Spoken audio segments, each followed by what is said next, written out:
الحمد للہ وحدہ والصلاة والسلام علی من لا نبی بعدہ رب اشرح لی صدری ویسر لی امری واحلل عقدۃ من لسانی یفقہوا قولی اللہم انفعنا بما علمتنا وعلمنا ما ينفعنا وزدنا علما اللہم لا سہل الا ما جعلتہ سہلا وانت تجعل الحزن اذا شئت سہلا آمین یا رب العالمین۔ کتاب ریاض الصالحین میں ہم جس باب کا مطالعہ کر رہے ہیں اس کا عنوان ہے التواضع و خفض الجناح للمؤمنین۔ تواضع کا وصف اختیار کرنا اور اہل ایمان کے لیے اپنے پہلوؤں کو، اپنے بازوؤں کو جھکا کر رکھنا، یعنی ان کے ساتھ نرمی اور لینت کا معاملہ کرنا۔ اس حوالے سے ہم نے امام نووی رحمۃ اللہ علیہ نے جو قرآن مجید کی آیات نقل فرمائی تھی، ہم نے ان کا مطالعہ کیا۔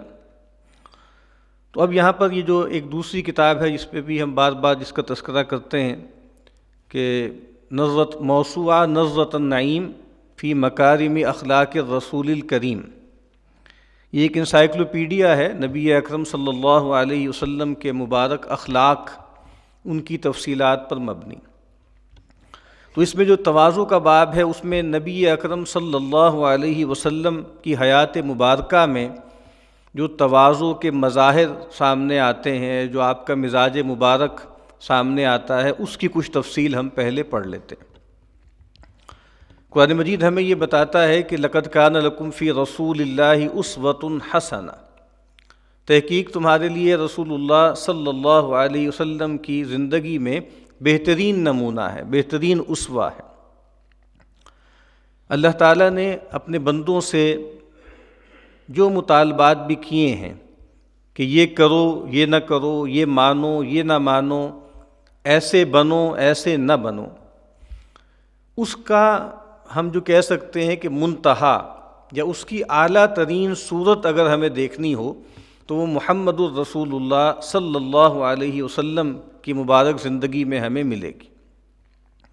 اللہ تعالیٰ چاہتے ہیں کہ اس کے بندے عابد بنے، ذاکر بنے، صابر بنے، شاکر بنے، مجاہد بنے، آمر بالمعروف بنے، ناہی عن المنکر بنے، مثال کے طور پر۔ تو ان احکامات پر عمل کی آئیڈیل صورت کیا ہے؟ تو تاکہ یہ باتیں بالکل ایبسٹریکشن میں نہ رہ جائیں، مجرد نہ بن جائیں، خیالی اور وہمی اور تصوراتی نہ بن جائیں، بلکہ ایک پورا نمونہ ہمارے سامنے ہو۔ اور رسول اللہ صلی اللہ علیہ وسلم کا جو مبارک نمونہ ہے وہ ہم اس کو امیٹیٹ نہیں کر سکتے، ہم کاپی نہیں کر سکتے، امیٹیٹ کرنے کی کوشش کر سکتے ہیں۔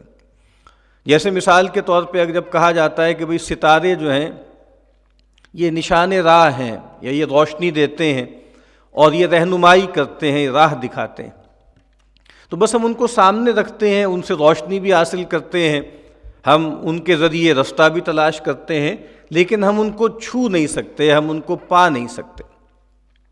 اسی لیے بلکہ نبی اکرم صلی اللہ علیہ وسلم سے یہی مسئلہ سامنے رکھا کچھ اصحاب نے، اور انہوں نے تو اس طرح سے بیان کیا کہ کوئی صاحب ہیں جو کسی سے محبت کرتے ہیں، لیکن ولما یلحق بہم، لیکن ابھی تک وہ ان سے ملے نہیں ہیں۔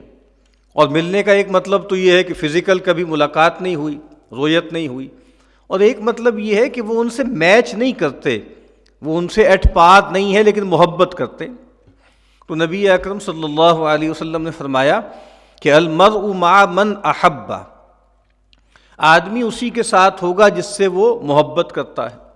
تو جو آدمی گویا نبی اکرم صلی اللہ علیہ وسلم سے محبت کرتا ہے، آپ کی سنن سے محبت کرتا ہے، آپ کے اسوے سے محبت کرتا ہے، گویا اس کو کسی نہ کسی درجے میں نبی اکرم صلی اللہ علیہ وسلم کی مصاحبت حاصل ہوگی۔ تو جیسے میں نے عرض کیا کہ تواضع بھی اللہ تعالیٰ اپنے بندوں سے چاہتے ہیں کہ وہ تواضع کا رویہ اختیار کریں۔ نبی اکرم صلی اللہ علیہ وسلم نے فرمایا کہ ان اللہ اوحیٰ الیہ، اللہ تعالیٰ نے یہ بات میری طرف وحی کی ہے، ان تواضعوا، کہ اے لوگو تم تواضع اختیار کرو، تم عاجزی اختیار کرو۔ حتی لا یفقر احد علی احد ولا یبغی احد علی احد. اور تواضع کی کیا سطح تمہیں اپنانی ہے کہ تم میں سے کوئی کسی دوسرے پر فخر نہ جتلائے اور تم میں سے کوئی کسی اور پر کوئی زیادتی یا سرکشی کا معاملہ نہ کرے. تو یہ جو تواضع ہے جو ہمیں اختیار کرنا ہے اور جس کی تعریف بھی اگر ہم کر لیں تو مناسب ہے. اور جیسا کہ ہمیں معلوم ہے کہ چیزوں کو ہم ان کے اپوزٹس کے ذریعے، اضداد کے ذریعے پہچانتے ہیں. وَبِضِدِّهَا تَتَبَيَّنُ الْأَشْيَاءُ، عربی کی ایک کہاوت ہے کہ چیزیں اپنے جو اینٹونمز ہوتے ہیں، جو اپنے آپ سمجھ لیں کہ متضاد چیزیں ہوتی ہیں، اپوزٹس ہوتی ہیں، ان کے ذریعے ان کی معرفت ہوتی ہے. تو روشنی کی جو معرفت ہے وہ اندھیرے کے ذریعے ہوتی ہے، اور توحید کی معرفت شرک کے ذریعے ہوتی ہے، وغیرہ وغیرہ. تو تواضع کا ضد کیا ہے؟ تواضع کا اینٹونیم کیا ہے؟ وہ ہے کبر، جس کو ہم تکبر بھی کہتے ہیں. اور تکبر کی بہت زیادہ مذمت جو ہے وہ قرآن و حدیث میں آئی ہے. تو نبی اکرم صلی اللہ علیہ وسلم نے جب اس کی بہت مذمت بیان کی اور یہ فرمایا کہ اگر یہ بہت تھوڑا سا بھی ہو انسان کے اندر، گویا ایک نینو گرام کے برابر بھی تکبر کسی کے اندر ہو، تو وہ شخص جو ہے وہ جنت میں داخل نہیں ہوگا، یعنی اول وہلہ داخل نہیں ہوگا. اور اگر بہت زیادہ اماؤنٹ ہے، اور استکبار کا مطلب یہ ہے کہ بندگی سے استکبار ہے، ان الذین یستکبرون عن عبادتی، ایک تو مکمل استکبار ہے نا کہ انسان اللہ کے سامنے جھکنے سے انکار کر دے، یہ تو تکبر گویا کفر ہے، یہ تو شرک ہے. تو اگر تو بہت زیادہ ہے پھر تو خلود فی النار بھی ہو سکتا ہے، وہ کفر و شرک بھی ہے. اور اگر جو ہے وہ بہت بہت زیادہ ہے، بندوں پہ چڑھائی ہے، بندوں پہ ظلم زیادتی ہے، تو ہو سکتا ہے ایمان اگر ہے تو بہت طویل عرصے جو ہے اس کو جہنم میں رہنا پڑے، اس کے بعد پھر اس کی رستگاری ہو. تو بعد اول وہلہ ان دا فرسٹ انسٹنس وہ بہرحال جنت میں داخل نہیں ہوگا اگر بہت مائنیوٹ جو ہے وہ تکبر اس کے اندر پایا گیا. تو ایک صاحب نے یہ سوال کیا کہ اللہ کے نبی، میں یہ چاہتا ہوں کہ میرا کپڑا بہت خوبصورت ہو، بہت عمدہ ہو، اور میرا جوتا بھی بہت نفیس ہو، بہت قیمتی ہو. تو گویا سوال اس میں یہ تھا کہ کیا یہ تکبر تو نہیں ہے؟ تو نبی کریم صلی اللہ علیہ وسلم نے فرمایا کہ نہیں نہیں، یہ تکبر نہیں ہے، یہ تو ایک تمہارے اندر حصہ جمال اللہ نے رکھی ہے. ان اللہ جمیل یحب الجمال، اللہ تعالیٰ خود جو ہے وہ خوبصورت ہیں، خوبصورتی کو، جمال کو پسند کرتے ہیں. ولیکن الکبر، پھر تکبر ہے کیا؟ تو کہا کہ بطر الحق وغمط الناس، حق کے مقابل میں اکڑنا اور لوگوں کو حقیر جاننا، یہ تکبر ہے. تو اس کے مقابل پہ رویہ تواضع کیا ہوگا کہ انسان حق کے آگے گردن جھکا دے اور لوگوں کو حقیر نہ جانے. اور جیسا کہ ہمیں معلوم ہے کہ نبی اکرم صلی اللہ علیہ وسلم کی جو سب سے بڑی شان قرآن مجید میں جا بجا بیان ہوئی ہے وہ عبدیت ہے. سبحان الذی اسری بعبدہ لیلا من المسجد الحرام الی المسجد الاقصی الذی بارکنا فیہ، الحمد للہ الذی انزل علی عبدہ الکتاب ولم یجعل لہ عوجا. تو عبدیت کی شان نبی اکرم صلی اللہ علیہ وسلم کے حوالے سے بار بار بیان ہوتی ہے. تو جو جوہر عبدیت کا ہے وہی جوہر جو ہے وہ تواضع کا ہے. یعنی اللہ تعالیٰ کی نسبت سے ہمیں جو پوزیشن اختیار کرنی ہے، جو رویہ اختیار کرنا ہے، وہ کیا ہے؟ وہ عبدیت کا ہے. اور اللہ کے بندوں کے حوالے سے جو ہمیں رویہ اختیار کرنا ہے وہ کیا ہے؟ وہ تواضع کا ہے، وہ ہیوملٹی کا ہے. اور جیسے کہ ہمیں معلوم ہے کہ نبی اکرم صلی اللہ علیہ وسلم کے مزاج مبارک کا سب سے کامل اظہار آپ کی مبارک دعاؤں میں ہمیں ملتا ہے. یعنی انسان جس چیز کے بارے میں سب سے سنجیدہ ہوتا ہے، سب سے سچا ہوتا ہے، وہ بار بار اللہ سے وہ چیز طلب کرتا ہے، اس وصف کا طالب ہوتا ہے. تو اس حوالے سے نبی اکرم صلی اللہ علیہ وسلم کی ایک دعا ہے جو جامع ترمذی میں نقل ہوئی ہے. سیدنا ابو سعید خدری رضی اللہ تعالی عنہ فرماتے ہیں، احب المساکین، یعنی وہ تابعین سے گفتگو کرتے ہوئے توجہ دلا رہے ہیں، اے لوگوں مساکین سے محبت کیا کرو، ان کو دھتکارا نہ کرو، ان کے ساتھ جو ہے وہ درشتی کا، تلخی کا رویہ اختیار نہ کیا کرو. فإنی سمعت رسول اللہ صلی اللہ علیہ وسلم یقول فی دعائہ، کہ میں نے نبی اکرم صلی اللہ علیہ وسلم کو سنا کہ آپ اپنے رب کو پکار رہے تھے، اپنے رب سے دعا کر رہے تھے، اس دعا میں آپ نے یہ الفاظ بھی ادا فرمائے۔ کیا دعا کر رہے تھے آپ؟ اللہم احیینی مسکینا وامیتنی مسکینا واحشرنی فی زمرۃ المساکین یوم القیامہ، کہ یہ دعا کر رہے تھے کہ اللہم احیینی مسکینا، اے اللہ تو مجھے جیتا رکھ تو مسکین کے طور پر، وامیتنی مسکینا، اور تو مجھے جب موت دے تو ایک مسکین بندے کی حیثیت سے، واحشرنی فی زمرۃ المساکین، اور تو میرا حشر کیجیو قیامت کے دن، یوم القیامہ، قیامت کے دن، مساکین کے زمرے میں، ان کے گروہ میں۔ اب یہ ایک اہم دعا ہے جو نقل ہوئی ہے۔ شیخ یوسف القرضاوی مدد ظلہ العالیہ، ان کی ایک کتاب ہے کہ سنت کو ہم کیسے سمجھیں، اس میں انہوں نے یہ ذکر کیا ہے کہ بعض اوقات کچھ احادیث ایسی ہوتی ہیں کہ جن کا سوء فہم لوگوں کو اس پر ابھارتا ہے کہ وہ احادیث کا انکار کر دیتے ہیں یا اس کے بارے میں سسپیشن کا شکار ہو جاتے ہیں۔ اس کی مثال دیتے ہوئے انہوں نے اس روایت کا بھی تذکرہ کیا کہ وہ یہ کہتے ہیں کہ دیکھیں یہ کیسے ہو سکتا ہے کہ نبی اکرم صلی اللہ علیہ وسلم یہ طلب کریں اللہ سے کہ اے اللہ تو مجھے مسکین کے طور پہ جیتا رکھ، مسکین کے طور پر ہی جو ہے مجھے دنیا سے اٹھا، اور میرا جو حشر ہو وہ زمرہ مساکین میں ہو۔ اور ان کو اشکال یہ ہوا کہ جو مسکنت ہے یہ کوئی اچھا وصف نہیں ہے۔ ایک تو مسکنت کا لفظ آپ کو پتہ ہے کہ ایک نیگیٹو لفظ ہے، نیگیٹو کونوٹیشن رکھتا ہے۔ یہود کے حوالے سے فرمایا گیا کہ ضربت علیہم الذلۃ والمسکنہ، کہ ان پر جو ہے وہ ذلت اور مسکنت تھوپ دی گئی۔ اور پھر مسکین ہونے کا مطلب محتاج ہونا بھی ہوتا ہے نا، یعنی للسائل قرآن مجید میں کہا گیا انما الصدقات للفقراء والمساکین، یہ جو صدقات ہے یعنی زکوٰۃ ہے یہ فقراء کے لیے ہے اور مساکین کے لیے۔ تو مسکین کا ایک مطلب وہ ہوتا ہے جس کی ضرورت پوری نہیں ہوتی۔ نبی اکرم صلی اللہ علیہ وسلم نے فرمایا ایک موقع پہ کہ بھائی جو مسکین ہے وہ نہیں ہے کہ لوگوں میں گھومتا پھرتا رہے، مانگتا رہے، کوئی اس کو ایک نوالا دو نوالا دے دے، کوئی اس کو ایک کھجور دو کھجور دے دے، بلکہ مسکین تو وہ ہوتا ہے جس کی ضرورت پوری نہیں ہوتی اور جس کے چہرے بشرے سے اندازہ نہیں ہوتا، وہ سفید پوش آدمی ہے، وہ لوگوں سے لگ لپٹ کے مانگتا نہیں ہے، لیکن بہرحال اس کی بنیادی ضرورت بھی پوری نہیں ہوتی۔ تو اگر مسکین کا مطلب یہ ہے تو پھر کیسے ممکن ہے، درایتاً انہوں نے اس پہ اشکال اٹھایا، کیسے ممکن ہے کہ نبی اکرم صلی اللہ علیہ وسلم جو ہے وہ مسکین ہونا طلب کریں؟ تو شیخ نے وہاں یہ بات کہی کہ اصل میں مسکین کا یہاں جو مفہوم ہے وہ ان معنوں میں نہیں ہے، بلکہ مسکین کا مطلب ہے متواضع ہونا۔ چونکہ یہاں پر بھی آپ دیکھتے ہیں کہ اس موسوعہ کے جو مؤلفین ہیں انہوں نے بھی اس کو تواضع کے باب میں اور نبی اکرم صلی اللہ علیہ وسلم کی جو تواضع ہے اس کے اظہار کے لیے اس کو بیان کیا۔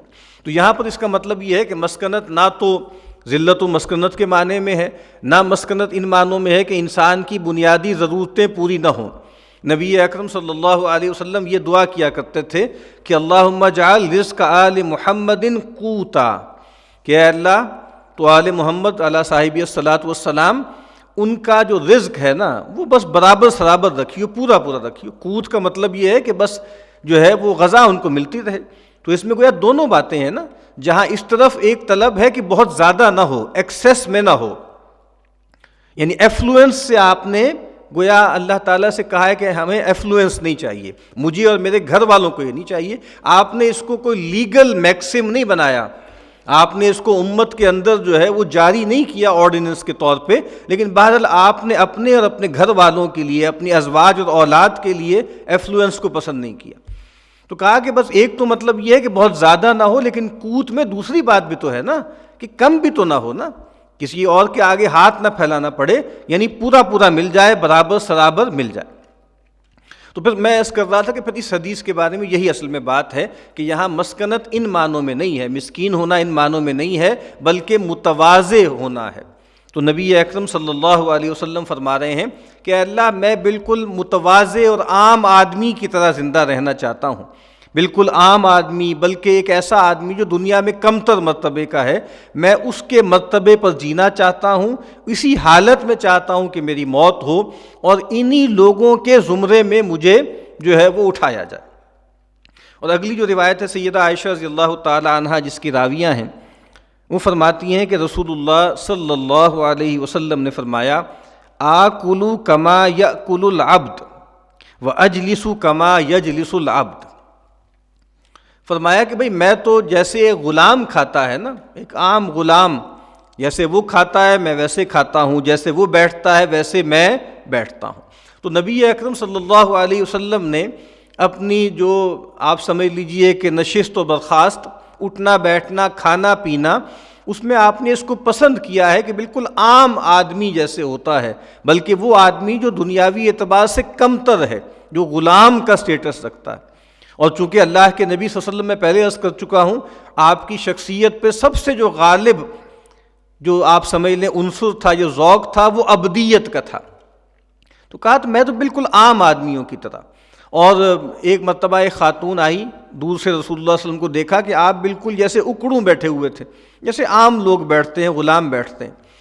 تو وہ دیکھ کر اس پر لرزہ طاری ہو گیا، ہیبت طاری ہو گئی، کانپنے لگی۔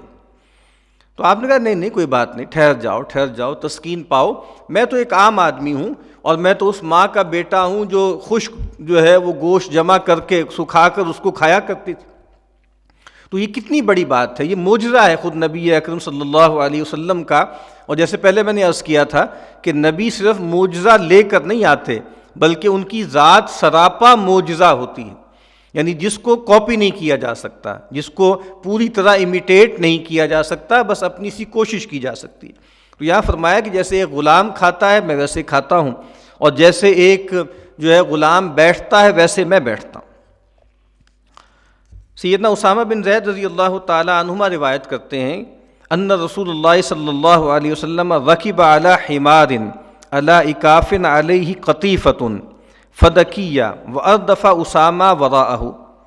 رسول اللہ صلی اللہ علیہ وسلم ایک ایسے گدھے پر سوار تھے کہ جس کے اوپر پالان بھی پڑا ہوا تھا ایک خاص جگہ کا، اور آپ صلی اللہ علیہ وسلم نے اپنے پیچھے اسامہ کو بھی ساتھ بٹھا رکھا تھا۔ سیدنا زید رضی اللہ تعالیٰ عنہ نبی اکرم صلی اللہ علیہ وسلم نے ان کو اپنا منہ بولا بیٹا بنایا، اور پھر جب اس کو متبنہ کہا جاتا ہے وہ بنایا، اور پھر جب قرآن مجید کا حکم آیا کہ بھائی یہ اس کا کوئی سٹیٹس نہیں ہے تو آپ نے اس کا اعلان بھی کر دیا۔ تو ان کے صاحبزادے ہیں سیدنا اسامہ، اور سیدنا زید بھی رسول اللہ صلی اللہ علیہ وسلم کے محبوبوں میں سے تھے، اور ان کے جو صاحبزادے ہیں سیدنا اسامہ چھوٹے بچے تھے، وہ بھی نبی اکرم صلی اللہ علیہ وسلم کو بہت محبوب تھے۔ تو یہاں سیدنا اسامہ خود ہی بتا رہے ہیں کہ رسول اللہ صلی اللہ علیہ وسلم نے ایک مرتبہ گدھے پہ سواری کی اور مجھے اپنے ساتھ گدھے پر بٹھایا۔ اس کو تواضع کے باب میں جو ہے وہ ذکر کیا جا رہا ہے، اور کچھ روایتوں میں آتا ہے کہ نبی اکرم صلی اللہ علیہ وسلم جو ہے بعض اوقات گدھے پر، یا جس کو دراس گوش بھی کہا جاتا ہے، اس پہ سواری کرتے تھے، خچر پہ بھی سواری کرتے تھے، اور خچر پہ سوار ہو کے اپنے خدام اپنے اصحاب کی جو ہے وہ مزاج پرسی کے لیے تشریف لے جاتے ہیں، ان کی عیادت کے لیے تشریف لے جاتے ہیں۔ تو یہ بہت اہم بات ہے کہ جیسے ہمارے ہاں بھی سٹیٹس ہوتا ہے نا کہ مختلف گاڑیاں ہیں، اونچی گاڑی ہے، نیچی گاڑی ہے، پھر اس کے بعد جو ہے سیڈان ہوتی ہے، اس کے بعد چھوٹی گاڑیاں ہوتی ہیں، اس کے بعد ٹو ویلرز ہوتے ہیں، موٹر سائیکلز ہوتے ہیں، اس کے بعد سائیکل ہوتی ہے۔ تو یہ اس سے گویا آج بھی لوگ جو ہے وہ سٹیٹس کا اندازہ کرتے ہیں کہ کس آدمی کے پاس کس درجے کی گاڑی ہے، کس درجے کی سواری ہے، اس سے اس کا مرتبہ طے ہوتا ہے۔ تو اس زمانے میں بھی عرب جو لوگ تھے، جو بڑے لوگ تھے، سردار لوگ تھے، چودھری لوگ تھے، وہ گھوڑے پہ سواری کرتے تھے، یا بہت طویل سفر ہے تو اونٹوں پہ سواری کیا کرتے تھے۔ تو ان کے ہاں بھی حمار پر یا بغل جس کو خچر کہتے ہیں اور حمار جس کو گدھا کہتے ہیں، اس پہ سواری کا معمول نہیں تھا، اور اس کو اپنی گویا توہین سمجھتے تھے، اور اپنی ذات میں سمجھتے تھے کہ ہماری ذات کا استخفاف ہو جائے گا اگر ہم نے اپنے تئیں اتنی کمتر سواری کو اختیار کیا۔ تو تواضع کے باب میں نبی اکرم صلی اللہ علیہ وسلم کے حوالے سے بیان کیا گیا کہ نبی اکرم صلی اللہ علیہ وسلم بے تکلف گدھے پر بھی سواری کر لیا کرتے تھے، بلکہ اپنے ساتھ جو ہے جو چھوٹے بچے ہیں ان کو بھی ساتھ بٹھا دیا کرتے تھے۔ اس سے بھی نبی اکرم صلی اللہ علیہ وسلم کے مزاج مبارک کا اور آپ کی تواضع کا اظہار ہوتا ہے۔ دعا ہے کہ اللہ تعالی ہمارے اندر بھی یہ وصف پیدا کرے۔